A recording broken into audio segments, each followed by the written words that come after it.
Hello students, ನಾನು input tax credit ಪ್ರಾಬ್ಲಮ್ನ workout ಮಾಡಬೇಕಂತ ಇದ್ದೀನಿ, ಹಾಗೆ ನಿಮ್ಮ ಜೊತೆ ಡಿಸ್ಕಸ್ ಮಾಡಬೇಕಂತ ಇದ್ದೀನಿ. ಈ ಪ್ರಾಬ್ಲಮ್ನ ವರ್ಕೌಟ್ ಮಾಡಿದ್ದೀನಿ ಆಲ್ರೆಡಿ ನಿಮ್ಮ ಪ್ರೀವಿಯಸ್ ಕ್ಲಾಸಲ್ಲಿ. ಇನ್ಪುಟ್ ಟ್ಯಾಕ್ಸ್ ಕ್ರೆಡಿಟ್ ರೂಲ್ಸ್ನ ಜ್ಞಾಪಕ ಇದ್ದಿದ್ದೆ ಆದರೆ I will explain it once again. IGST input tax credit ಇದ್ದಿದ್ದೆ ಆದರೆ first it has to be utilise towards the IGST output tax, ಅದಾದಮೇಲೆ CGST ಔಟ್ಪುಟ್ ಟ್ಯಾಕ್ಸ್, ಅದಾದಮೇಲೆ SGST ಔಟ್ಪುಟ್ ಟ್ಯಾಕ್ಸಿಗೆ IGST ಇನ್ಪುಟ್ ಟ್ಯಾಕ್ಸ್ ರೇಟ್ನ ಯುಟಿಲೈಸ್ ಮಾಡಬೇಕು. CGST ಇನ್ಪುಟ್ ಟ್ಯಾಕ್ಸ್ ರೇಟ್ ಇದ್ದರೆ the CGST input tax rate has to be utilised first towards CGST output tax, next IGST output tax. Coming to the SGST input tax rate, SGST input tax rate ಇದ್ದಿದ್ದೆ ಆದರೆ first SGST output tax ಜೊತೆಗೆ adjust ಮಾಡಬೇಕಾಗತ್ತೆ, and remaining has to be utilise towards the output tax of IGST. ಇದು rules actually. But ಈಗ as per the new amendment ಜ್ಞಾಪಕ ಇಟ್ಕೊಳ್ಳಿ ಕರೆಕ್ಟಾಗಿ. IGST input tax credit ಇದ್ದರೆ ಫಸ್ಟ್ IGST ಔಟ್ಪುಟ್ ಟ್ಯಾಕ್ಸಿಗೆ adjust ಮಾಡಬೇಕು.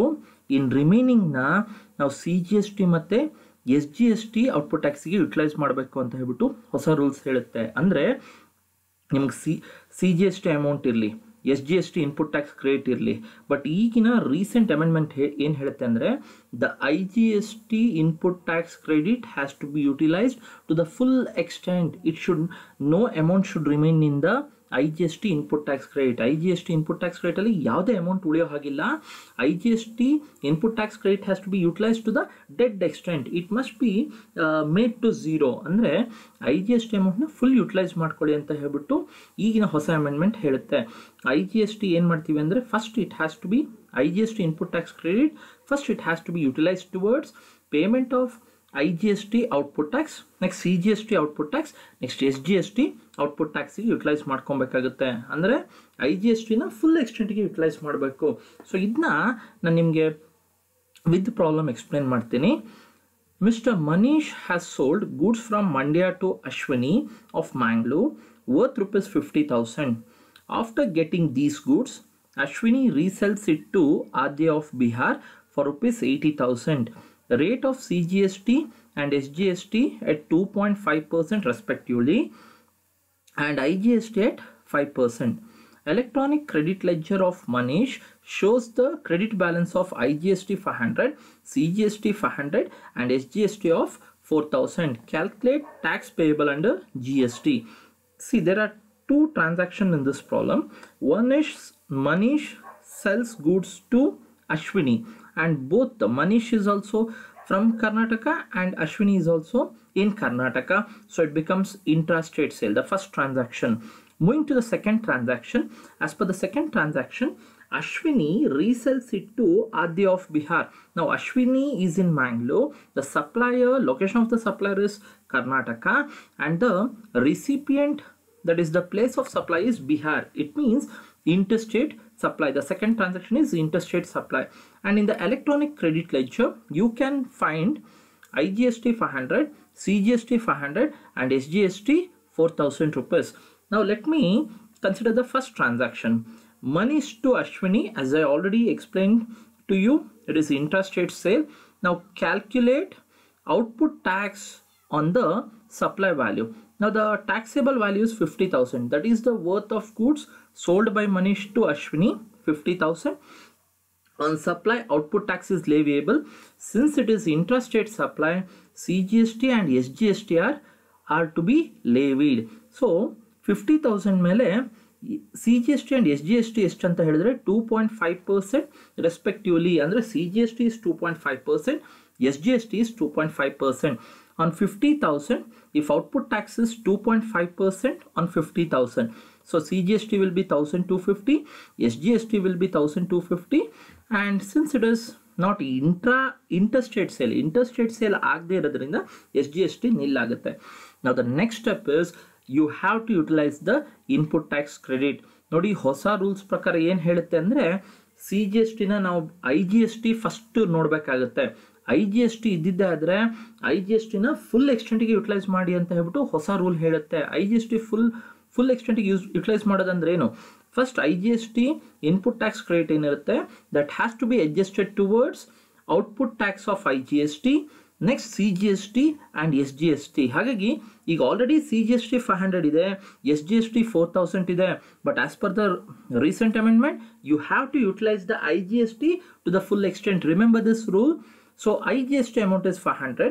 Now you are going to utilize the IGST towards CGST and SGST equally. ಈಗ 500 rupees ಇದೆ, ನೀವು ಅದನ್ನ CGSTಗೆ ತೊಗೊಳೋದಲ್ಲ, ಈಕ್ವಲ್ ಆಗಿ ಯುಟಿಲೈಸ್ ಮಾಡ್ಕೊಳ್ಳಿ. So it will be 250. So 250 IGST you are going to utilize to the full extent, 250 towards CGST and 250 towards SGST. Now the remaining balance will be 1000 under CGST, that is CGST output tax ಎಷ್ಟು ಉಳಿಯುತ್ತೆ ಅಂದರೆ 1000, SGST output tax 1000. ಈಗ CGST ಮತ್ತು SGST input tax ರೇಟ್ನ utilise ಮಾಡ್ಕೊಳ್ಳಿ. CGST rule ಏನು ಹೇಳುತ್ತೆ ಅಂದರೆ if there is input tax credit of CGST, then the CGST input tax credit has to be utilized first towards payment of or towards the CGST output tax. ಹಾಗಾಗಿ 500 CGST input tax credit ಏನಿದೆ ಅದನ್ನ adjust ಮಾಡಿ, input tax credit ಏನಿದೆ ಅದನ್ನ adjust ಮಾಡಿ. SGST ಎಷ್ಟಿದೆ ಅಂದರೆ 4000 ಇದೆ, but we don't require 4000 because SGST output tax remaining is 1000, so you will adjust only 1000. So now what happens in the SGST input tax credit 4000 ಏನಿತ್ತು, you have utilized 1000, still 3000 of input tax credit remains under SGST, but CGST ಏನಾಗುತ್ತೆ ಅಂದರೆ 500 output tax ಉಳಿಯುತ್ತೆ, that will be payable by Manish. Now Ashwini to Adya, it is an interstate sale. Now consider the taxable value of supply is 80,000 and IGST rate is 5%. So on 80,000 5% means since it is interstate sale, IGST is applicable, so it is 4,000 rupees. Next you have to less input tax credit. Input tax credit na ನೀವು adjust ಮಾಡ್ತಾ ಇದ್ದೀರಾ. Remember it is not same head input tax credit you are utilizing, you are utilizing inter head input tax credit. ಅಂದರೆ previous ಟ್ರಾನ್ಸಾಕ್ಷನಿನ ಏನು output tax ಆಗಿರುತ್ತೆ ಅದೇ ಈ ಟ್ರಾನ್ಸಾಕ್ಷನಲ್ಲಿ input tax credit ಆಗಿರುತ್ತೆ. So previous transaction ನೀವು ನೋಡಿದ್ದೆ ಆದರೆ ಔಟ್ಪುಟ್ ಟ್ಯಾಕ್ಸ್ ಎಷ್ಟಿದೆ ಅಂದರೆ 1250. Here I'll show 1250 in the previous transaction, and SGST also you have 1250 as output tax. The same output tax will be the input tax credit in this transaction. So you are going to adjust, you are going to utilize CGST 1250, SGST 1250. Towards what you are utilizing? You are utilizing the CGST and SGST amount towards the IGST output tax. So now IGST output tax remains 1500. Now the balance to be payable by Ashwini will be 1500. Make this correction in your notes. I have worked out this problem. ಈ problem ನ workout ಮಾಡಿದ್ದೀನಿ, but ಇದು workout ಮಾಡಿರೋದು previous old rules ಪ್ರಕಾರ. Now the rules has changed. Remember CGST rule ಮತ್ತೆ SGST rule input tax credit rules changes ಆಗಿಲ್ಲ. IGST input tax credit rules has changed. ಏನಂತಾರೆ ಅಂದರೆ as per the latest amendment, IGST input tax credit has to be utilized to the full extent. full utilize ಮಾಡ್ಕೊಳ್ಳಿ. ಅಲ್ಲಿ CGST ಇರಲಿ SGST ಇರಲಿ, ನೀವು ಈ CGST ಮತ್ತು SGST ಯುಟಿಲೈಸ್ ಮಾಡೋದಲ್ಲ, ಫಸ್ಟ್ IGSTನ ಯುಟಿಲೈಸ್ ಮಾಡಬೇಕಾಗುತ್ತೆ ಟು ದ ಫುಲ್ ಎಕ್ಸ್ಟೆಂಟ್. ಹಾಗಾಗಿ ಅಲ್ಲಿ CGST ಇತ್ತು, ಈಗ ಔಟ್ಪುಟ್ ಟ್ಯಾಕ್ಸ್ ಇಲ್ಲಿ 1250 ಇದೆ, SGST ಔಟ್ಪುಟ್ ಟ್ಯಾಕ್ಸ್ 1250 ಇದೆ. ಪ್ರೀವಿಯಸ್ ರೂಲ್ ಪ್ರಕಾರ ನಾವೇನು ಮಾಡ್ತಿದ್ವಿ, CGST 500 ತೊಗೊಳ್ತಾ ಇದ್ವಿ, ಈಗ ಇಲ್ಲಿ IGST ತೊಗೊಂಡಿದ್ವಲ್ಲ ಇಲ್ಲಿ 500 ತೊಗೊಳ್ತಾ ಇದ್ವಿ, ಇಲ್ಲಿ SGST 1250 ಅಂತ ತೊಗೊಳ್ತಾ ಇದ್ವಿ. ಅವಾಗ ಏನಾಗ್ತಾ ಇತ್ತು, CGSTಲಿ ನಾವು 500 ಕನ್ಸಿಡರ್ ಮಾಡಿದಾಗ 750 ಉಳಿತಾ ಇತ್ತು, ಅದಕ್ಕೆ IGST ಯುಟಿಲೈಸ್ ಮಾಡ್ತಾ ಇದ್ವಿ. ಈಗ ಆ ರೀತಿ ಎಲ್ಲ ರೂಲ್, ನಾವು the rule has change. First IGST has to be utilized to the full extent.